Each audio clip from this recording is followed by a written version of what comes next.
I have written down my testimony just to make sure I don't miss out any area. Early last year, I became anemic from excessive bleeding due to the complications of uterine fibroid, thereby needing blood transfusion.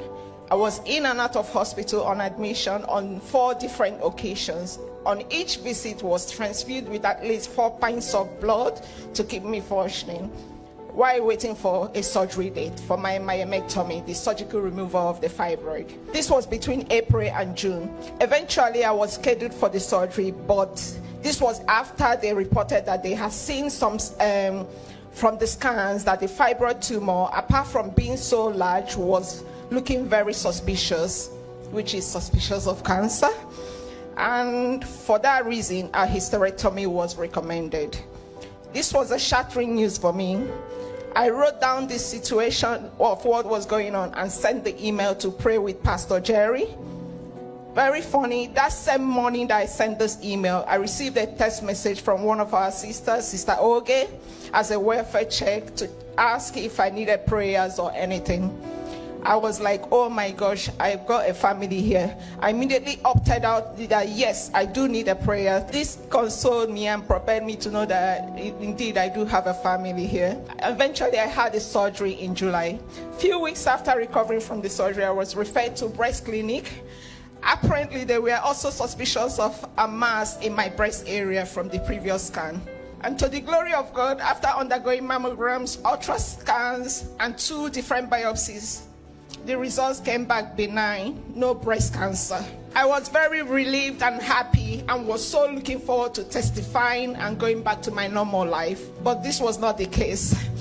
For when I went for my 6 weeks post-surgery review with the gynae oncology team, they stated that the histology result has come back to say that it contains cancerous cells, that I will have to now go for another CT scan. This was in September. Even though they knew that I had all clear report from the breast clinic, they said no, I should still go for the CT scan. I did the CT scan. Sadly, it came back with the news I never expected. The mass they suspected was in the breast area was actually in the lungs. The cancer cells have spread to the lungs, and according to them, this is a very rare and aggressive type of cancer. I was immediately referred to the cancer specialist hospital, though I was presenting with no symptoms. This broke me.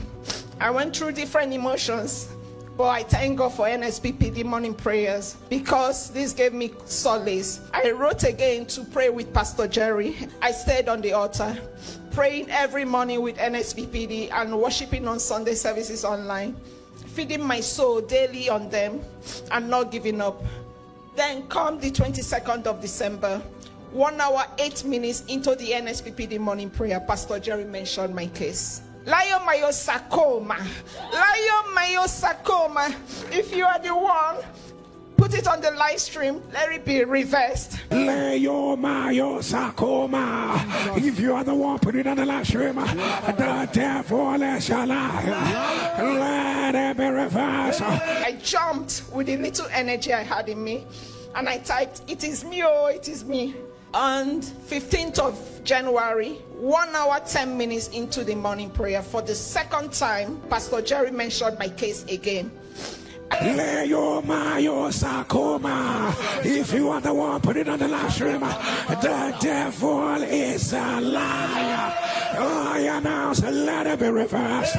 I was beaming with joy. Surely Elroy sees me. February the 24th, had the CT scan. On the 3rd of March 2026, I attended hospital for a consultation to discuss the scan result and the way forward. The specialist that saw me on the day, her exact words were, "From the latest scan result, Ms. Irene, it is good news."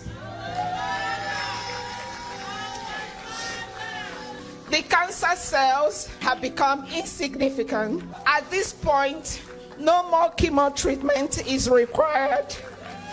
The plan now is for a review every 3 months. And I'm like, how will you shout? I couldn't. I just looked at my nephew, we looked at ourselves, and we just busted out crying. Tears of joy, tears of relief. And right here, Please, brethren, join me in thanking and praising God for preserving my life and showing me.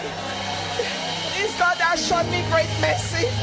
What God cannot do does not exist. Thank you.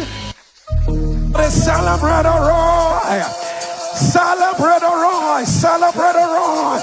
Celebrate a Roy. Celebrate a Roy. Celebrate a Roy. Somebody give the Lord a loud shout.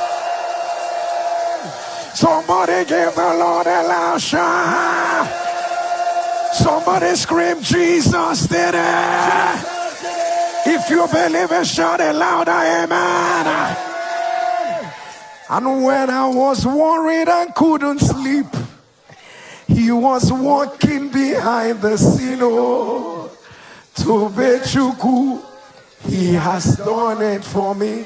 You are God from beginning to the end. There's no place for argument. You are God all by yourself. Akabakaya. Aka Jehovah Nemema. Olwe Bubea. Kenerua Rinebeno. Easy. Thank you so much for listening to the end. Please like this video, share it with someone, and kindly subscribe to this channel. Thank you so much for your support. God bless you.